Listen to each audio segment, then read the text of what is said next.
Welcome to today's market report. European stock markets traded mixed on Tuesday, with investors digesting a fresh warning about the coronavirus as well as an abundance of corporate news. The DAX in Germany traded 0.5% lower, CAC 40 fell 0.1%, FTSE 100 dropped 0.2%. The number of new coronavirus infections globally rose last week for the first time in 7 weeks, the World Health Organization said on Monday. The organization warned that it was too early for countries to rely solely on vaccination programs and abandon other measures. This warning comes with European countries discussing the timing of when their mobility restrictions in place to combat the virus should be lifted. German retail sales fell sharply in January, dropping 4.5% on the month, showing the continued impact of these restrictions on Europe's largest economy. Also weighing on the sentiment in Europe Tuesday were losses in the heavyweight oil sector on falling crude levels, with Royal Dutch Shell, BP and Total all dropping between 1% and 2%. Danone stock rose 0.5% after the French food group separated the chairman and chief executive roles held by Emmanuel Favour and launched the search for a new CEO following calls from several shareholders to shake up governance. In the UK, Taylor Wimpey stock rose 3.4% after the house builder said it would reinstate its dividend after a year in which profit before tax at the firm fell by 2/3.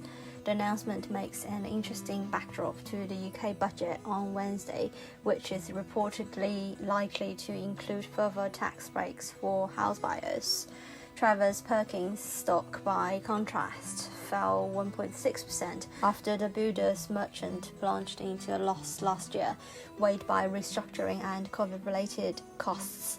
Boohoo stock fell 7% after a report saying that it faces a possible import ban in the US due to past allegations that it used slave labor in its English factories. Global equity markets posted hefty gains on Monday, helped by positive news about another COVID-19 vaccine, as well as progress in the US stimulus bill.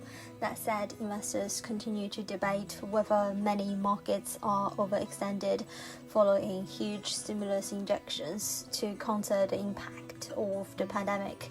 The prospect of fast inflation as the world economy recovers has led to concerns that monetary policy may have to be tightened sooner than expected.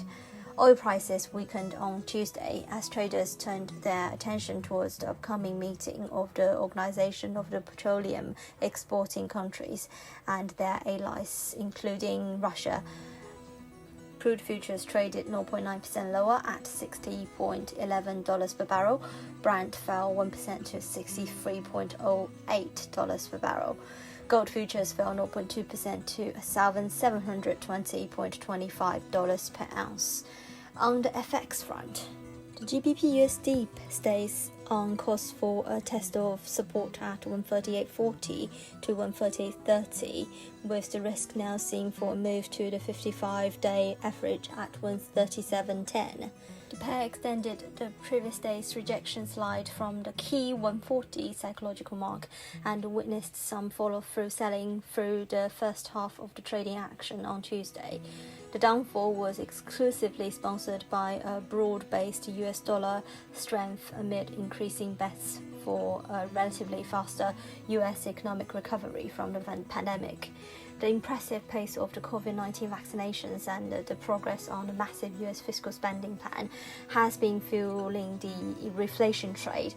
The narrative of strong sequential recovery was reinforced by the US ISM manufacturing PMI, which jumped to a 3-year high level of 60.8 in February and was seen as a key factor that continued underpinning the greenback. Apart from this, a softer risk tone further benefited the USD's relative safe haven status and further contributed to the GBP/USD pair's ongoing slide to the lowest level since 18th of February. The risk-off mood was reinforced by a modest pullback in the US Treasury bond yields, though did little to dent the bullish sentiment surrounding the buck. Meanwhile, the GBP-USD pair's inability to attract any meaningful buy-in interest suggests that most of the positive news is fully priced in the market. Adding to this, sustained weakness below the 139 mark might have already shifted the bias in favor of bearish traders and supports prospects for an extension of the corrective decline. Euro-dollar has been under growing pressure as Fed's reluctance to tackle yields boosts the dollar, while ECB's efforts to curb rises in long-term returns on Europe's COVID struggles weigh on the euro. The dollar index was up 0.3% at 91.29, hitting a 3-week high. This is today's market news. Thanks for listening. We'll see you next time.